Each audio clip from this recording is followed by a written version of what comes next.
जय हिंद, जय भारत।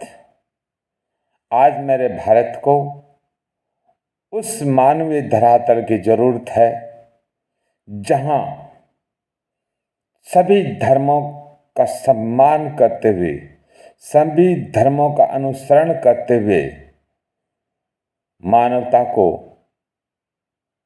सुरक्षित किया जाए और राष्ट्र के विकास में और राष्ट्र की सुरक्षा में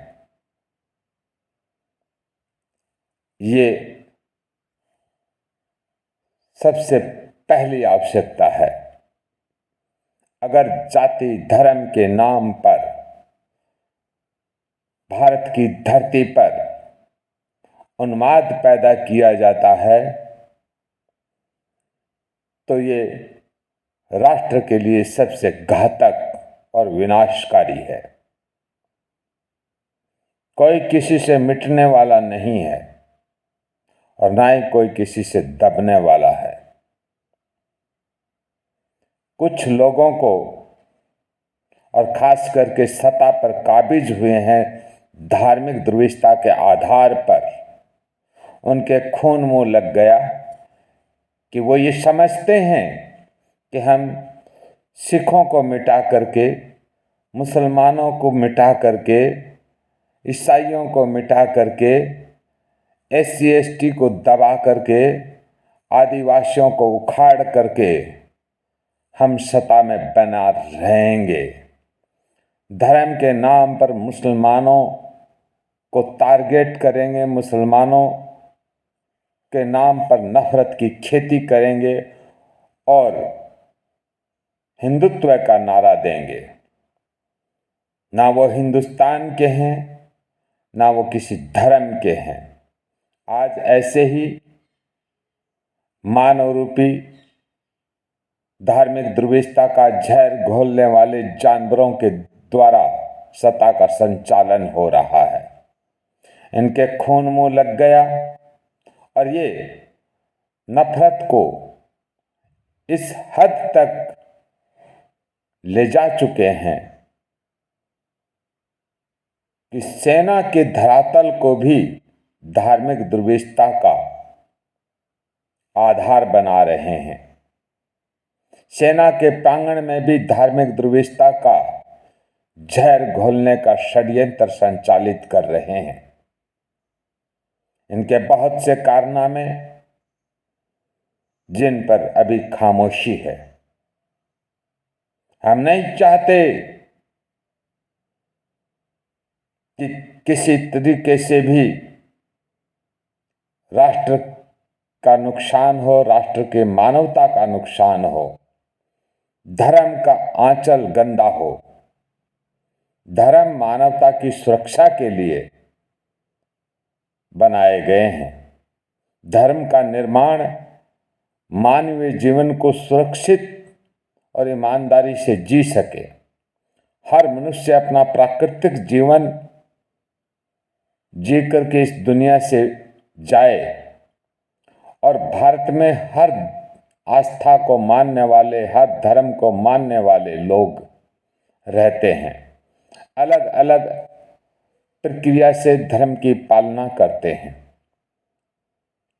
तो ये जरूरी हो जाता है कि सभी धर्मों का अनुसरण करते हुए, सभी धर्मों का सम्मान करते हुए, सभी धर्मों को अपने अंदर ग्रहण करते हुए मानवता के धर्म को उच्च कोटि पर ले जाया जाए। कल 17 तारीख को मानव धर्म का दिन था। उसी के उपलक्ष्य में मैं ये बात कह रहा हूं कि मानव धर्म को सबसे ज्यादा जरूरत है भारत के लोगों को, हम भारत के लोगों को, क्योंकि हमें यह अवसर मिला है कि हम हर मजहब को, हर धर्म को समझ सकते हैं, उसका अनुसरण कर सकते हैं और उनका सम्मान कर सकते हैं। यह हमारे लिए सौभाग्य की बात है। लेकिन ये तब विनाशकारी हो जाता है जब हम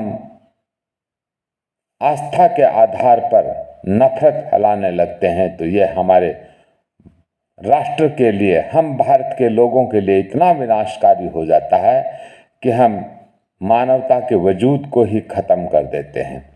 राष्ट्र को हम कमजोर करते हैं, शारीरिक रूप से, आर्थिक रूप से और मानसिक रूप से, क्योंकि द्वेषता की भावना न शरीर को छोड़ती है, न विवेक को छोड़ती है और न अर्थ को छोड़ती है।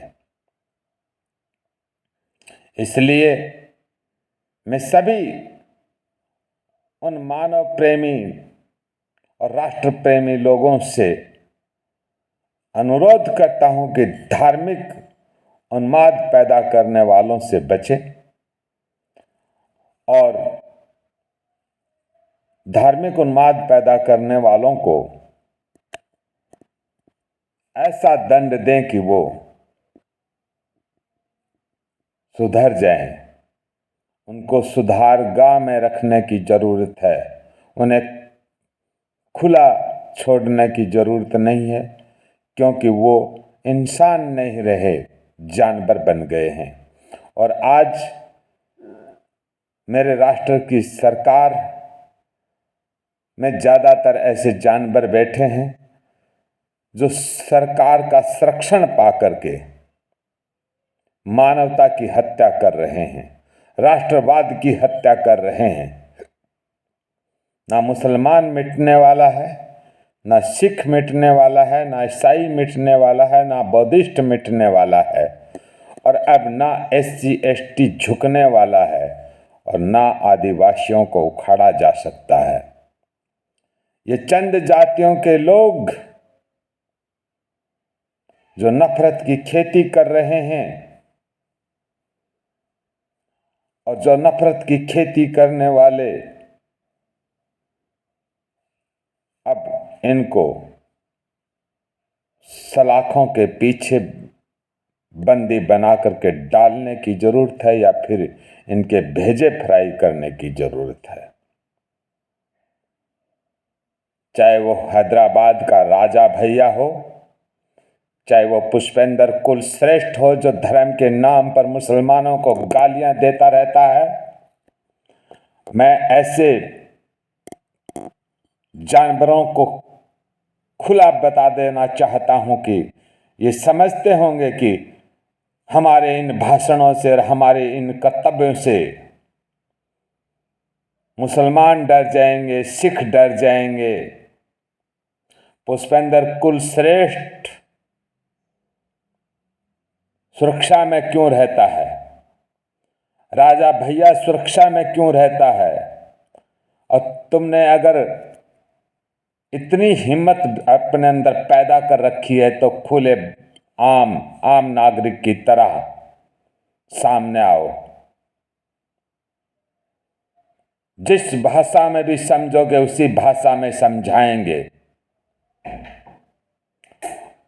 और इसके लिए हम सैनिकों को तैयार होना होगा, क्योंकि राष्ट्र से बड़ा कोई धर्म नहीं है।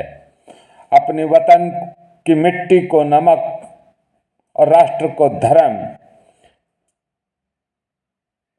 तिरंगे को निशान, और यही अपनी पहचान। संविधान ही हमारा धर्म ग्रंथ है जो सबको समानता के साथ जीवन जीने का अधिकार देता है।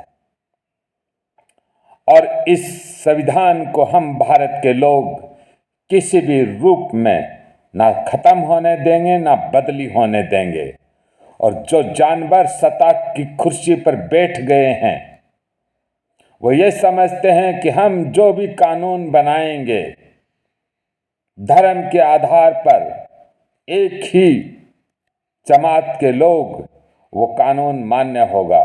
बिल्कुल मान्य नहीं होगा। कानून वही मान्य होगा जिसमें सभी धर्मों की आस्था रखने वाले लोग शामिल होंगे। आज ये मुसलमानों के खिलाफ कानून बना रहे हैं, कल बौद्धिस्टों के खिलाफ बनाएंगे, परसों ये सिख समाज के खिलाफ बनाएंगे। मेरे गुरुद्वारे से बढ़िया किसी धर्म स्थल का चरित्र नहीं है। बेशक मैं मुसलमान हूं, लेकिन मेरे गुरुद्वारे का जो चरित्र है वो भारत का सबसे खूबसूरत चरित्र है। हम शीशा पिलाई दीवार की तरह एकजुट होकर के हम भारत के लोग, जो ये जानवर मानव काट कर खाने वाले और लहू पीने वाले सत्ता के सिंहासन पर बैठ गए हैं और नफरत की खेती कर रहे हैं, इन्हें खुले तौर पर बताना चाहते हैं कि जिंदगी को सुरक्षित तरीके से जीना है तो मानवता का धर्म अपनाना होगा, सभी धर्मों का सम्मान करना होगा, सभी धर्मों की संस्कृति को समझना होगा। और सेना के प्रांगण में भी धार्मिक दुर्विवशता का जहर घोलने की कोशिश इन गद्दार हुक्मरानों के द्वारा की जा रही है। यहाँ तक कि शहीदों के स्मारक बनाने से भी रोका जा रहा है धर्म के आधार पर। झुंझुनू जिले की धरती पर ऐसा क्रूरता का व्यवहार एक ग्राम पंचायत के सरपंच द्वारा किया गया है। हम बता देना चाहते हैं कि जब हम सैनिक राष्ट्रीय एकता और सांप्रदायिक सौहार्द के धरातल को मजबूत करके राष्ट्र के धर्म को अपनाते हुए मानवता की रक्षा और सुरक्षा के लिए उतरेंगे तो इन जंगली जानवरों को हम जीने नहीं देंगे, जो हर धर्म के लिए विनाशकारी हैं, मानवता के लिए विनाशकारी हैं। ये ना मेरे सनातन धर्म के मानने वाले हैं, ये मेरे सनातन धर्म के चरित्र के हत्यारे हैं, ये मेरे मर्यादा पुरुषोत्तम राम के चरित्र के हत्यारे हैं, ये मेरी भारतीय संस्कृति के हत्यारे हैं, ये मेरे संविधान के हत्यारे हैं। मेरे सनातन धर्म का मूल मंत्र है दया और करुणा। जैन मंदिरों पे लिखा होता है दरवाजे के ऊपर, गेट के अंदर, बाहर, कि जीवो और जीने दो। और इस्लाम कहता है कि सभी मनुष्य एक समान हैं, कोई छोटा बड़ा नहीं है। और मेरा गुरुद्वारा कहता है कि मानव सेवा ही सबसे उत्तम धर्म है। और गुरुद्वारे में जो मानव सेवा होती है, भूखे को भोजन, नंगे को कपड़ा और बीमार को इलाज, मेरे गुरुद्वारे में मिलता है। बिना किसी भेदभाव के नहीं देखा जाता कि इसकी भाषा क्या है, इसकी भाषा क्या है, ये किस मजहब को मानने वाला है और किस क्षेत्र का रहने वाला है। वहां सिर्फ इंसान का चेहरा देखा जाता है कि ये इंसान है, और खुले मन से, पवित्र मन से मानव सेवा की जाती है। मेरे गुरुद्वारे से खूबसूरत चरित्र पूरी दुनिया के किसी भी धर्म स्थल का नहीं है। इसलिए मैं अपने वतन के तमाम देश प्रेमियों से और मेरे सैनिकों से और पूर्व सैनिकों से मेरी पुरजोर अपील है कि मानवता के धर्म को सुरक्षित करने के लिए, राष्ट्र के धर्म को सुरक्षित करने के लिए हमें जातिवाद और धर्मवाद के चोलों को साइड में रखना होगा और मानवता की रक्षा करनी होगी। अगर हम मानवता की रक्षा नहीं कर पाए और हम राष्ट्र के लिए खतरा पैदा करने वाले लोगों को अगर संरक्षण दिया तो राष्ट्र के वजूद को कमजोर करेंगे, शारीरिक रूप से, आर्थिक रूप से और मानसिक रूप से। इसलिए सभी सैनिक राष्ट्रीय एकता सांप्रदायिक सौहार्द, हम भारत के लोगों को ये बात समझ करके मानवता के धर्म का संचालन करना होगा। सभी धर्मों का सम्मान करते हुए, सभी जाति, सभी वर्ग, सभी भाषाओं का सम्मान करते हुए एकजुट होकर के हम भारत के लोग अपने राष्ट्र को शक्ति प्रदान करें। जय हिंद, जय भारत।